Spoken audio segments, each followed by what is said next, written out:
શાંતિ થઈ ગઈ.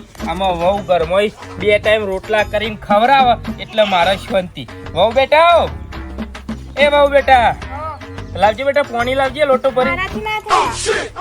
ચમ લાયક બેટા, હું મારા આમાં આ થોડો પગમાં થોડી તકલીફ છે ને એટલે. તમે લઈ લો ને, હું તમારાથી માંગુ છું પાણી. બેટા પણ તમે તો મારા પાસે ના માગો, પણ મારે તો માગવું પડે. લાય પાણી લાય લોટો ભરીને. આ રહ્યું ઘર નજીક તો છે, એમરજન્સી લો. પણ બાપુ છો માં આવું હું સા આ વહુ છો માં આવું બોલે. જેલ આ કોટન લોટ ને બધું મેલ ભાઈ હું સકે બાપા તમે આ બાયડી છે માં આવું બોલે. હાલ નવી છે ને કશું ખબર ના પડે કોમ કોમ ની. એટલે પણ ખાલી પાણી મંગાવ્યું એટલે મને કે ઊભા થઈને પી લ્યો. પણ કોઈ માટલું આઘું છે મોય જઈને પી આવ્યા તો હું હતો હતો કયો બાલે એવું કરવાનું. બાપા નવા નવી છે હમણાં 9 દાડા એવું નફરત થઈ જવા. આ લાય તું લાય પાણી લાય. પણ પી લીધું માં છ થાકી જતા. લાય તું લાય.